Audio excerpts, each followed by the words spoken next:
اللہ الرحمن الرحیم۔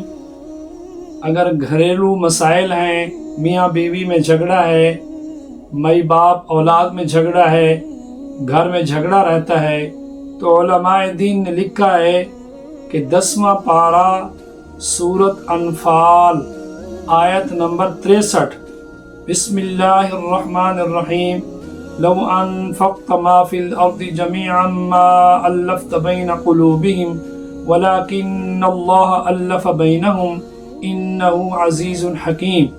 اس آیت کو کھانے پینے کی چیزوں کے اوپر پڑھ کے سارے کھائیں، انشاءاللہ اس آیت کی برکت کی وجہ سے گھریلو نچاکیاں جھگڑے ختم ہو جائیں گے۔